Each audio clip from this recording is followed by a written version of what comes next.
भारताच्या भौगोलिक क्षेत्रापैकी सुमारे 24% भूभाग हा गवताळ भूमी परिसंस्थेने व्यापलाय। या भूप्रदेशात समृद्ध जैवविविधता अधिवास करते। मात्र खऱ्या अर्थाने गवताळ परिसंस्था लक्षवेधी ठरते ती त्यावर अधिवास करणाऱ्या पक्ष्यांच्या विविधतेमुळे। पक्ष्यांनी या परिसंस्थेत अधिवास करण्यासाठी आपले अन्न, प्रजनन आणि शिकारीच्या पद्धतींमध्ये विविध प्रकारे अनुकूलन केलेलं दिसतं। या गवताळ प्रदेशांमध्ये ऋतूंनुसार वेगवेगळे पक्षी पाहायला मिळतात। माळरानावरचे किंवा गवताळ प्रदेशाचे जे पक्षी असतात they can't afford to be very brightly coloured, कारण ते लगेच प्रेडेटरी पक्षी प्राण्यांना लगेच ते दिसतील आणि लगेच ते त्याच्यावरती अटॅक होऊ शकतो। आणि म्हणून बरेचसे हे गवताळ प्रदेशातले पक्षी आहेत एकदम असे ड्रॅब लुकिंग आणि एकदम असे रंग जो आहे तो अगदी गवताळ प्रदेशासारखाच, माळरानासारखाच आणि जमिनीला मिसळून दिसतील अशाच आविर्भावात असतात। म्हणजे त्याच्यामध्ये पिपिट्स असू दे, लार्क असू दे। चंडोल, धाविक, टिटवी, लावा, पाखुर्डी हे सर्वसामान्यपणे गवताळ प्रदेशांमध्ये आढळणारे पक्षी। डोक्यावर असणारा इंग्रजी व्ही आकाराचा पांढरा पट्टा हे भारतीय धाविक पक्षाचं वैशिष्ट्य। चालता चालता धावण्याच्या सवयीमुळेच या पक्ष्याला त्याचं धाविक हे नाव मिळालंय। यामधील नर आणि मादी हे एकसारखेच दिसतात। ते जमिनीवरच अंडी घालतात आणि जन्मास आलेल्या पिल्लांचं संगोपन करतात। टिटवीचा हा आवाज आपण कित्येकदा ऐकलेला असतो। राज्यातील गवताळ प्रदेशांमध्ये टिटवीच्या 2 प्रजाती आढळतात। त्यापैकी माळ टिटवीच्या चेहऱ्यावरील मिशीसारखा पिवळ्या रंगाचा अवयव ही या पक्षाची ओळख।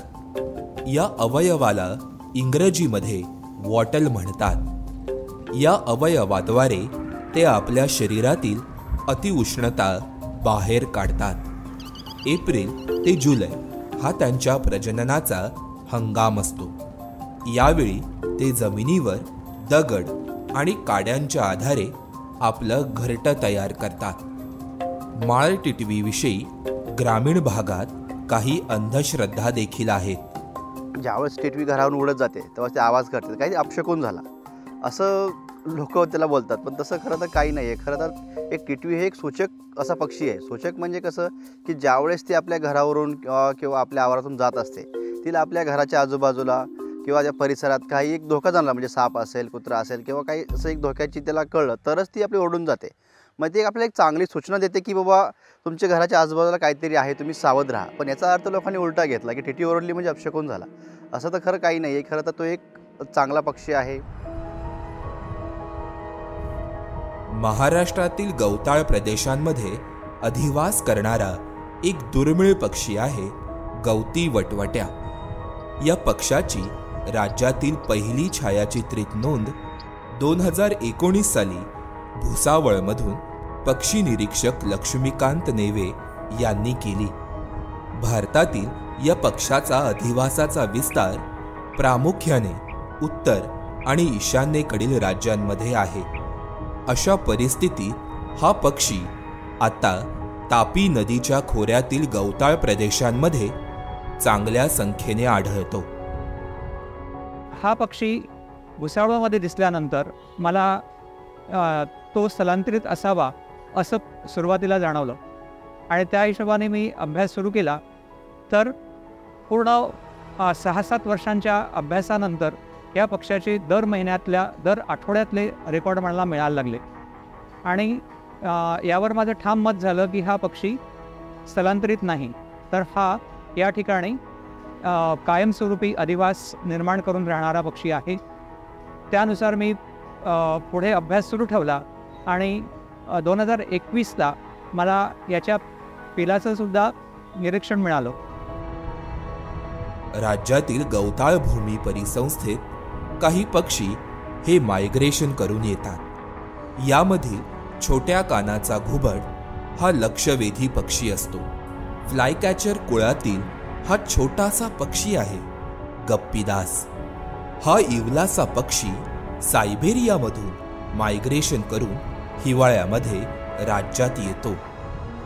गरुड आणि भोवत्या या शिकारी पक्ष्यांमधील काही प्रजाती देखील गवताळ प्रदेशांमध्ये मायग्रेशन करून येतात। यामधील पांढुरका भोवत्या हा पक्षी युरोपातून राज्यातील गवताळ प्रदेशांमध्ये मायग्रेशन करून येतो। माळरानावरती किंवा गवताळ प्रदेशाचे पक्षी आहेत त्यांना आवाज एवढा काही ग्रेट नसतो, पण त्यांचा डिस्प्ले मात्र जबरदस्त असतो। आणि म्हणून मालडोक जो असा पाऊच असा इन्फ्लेट करून तो असा टेलकॉक करून असा फिरत असतो, किंवा तुम्ही तणमोर बघितला जो गवताळ प्रदेशातला आहे, तो असा हवेत उंच उडी मारतो 2 मीटरचा, ओके, आणि पंखाचा फक्त कटकट कटकट असा आवाज करतो। शिकारी पक्ष्यांची विविधता गवताळ भूमी परिसंस्थेला अधिक समृद्ध करते। या परिसंस्थेमध्ये सर्वसामान्यपणे आढळणारा शिकारी पक्षी म्हणजे खरुची। इतर शिकारी पक्ष्यांच्या तुलनेत आकाराने लहान असणारा हा पक्षी शिकारीत मात्र तरबेज असतो। आखूड बोटांचा सर्पगरुड हा गवताळ भूमीवर राज्य करणारा अजून एक पक्षी। प्रामुख्याने साप खाणारा हा पक्षी पिल्लांना वाढवताना देखील त्यांना सापच खाऊ घालतो।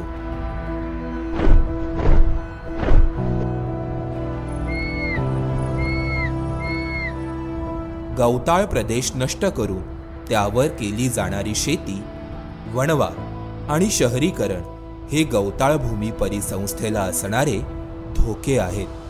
त्यामुळे अधिवास नष्टता हा या पक्ष्यांना असणारा प्रमुख धोका आहे। गवताळ अधिवासातील पक्षी आणि एकंदरीतच तिथल्या जैवविविधतेविषयी जनमानसांमध्ये असणारी अपुरी माहितीच या अधिवासाच्या ऱ्हासाला कारणीभूत ठरली आहे। तुम्हाला आमचा हा व्हिडिओ कसा वाटला आम्हाला नक्की कळवा। धन्यवाद।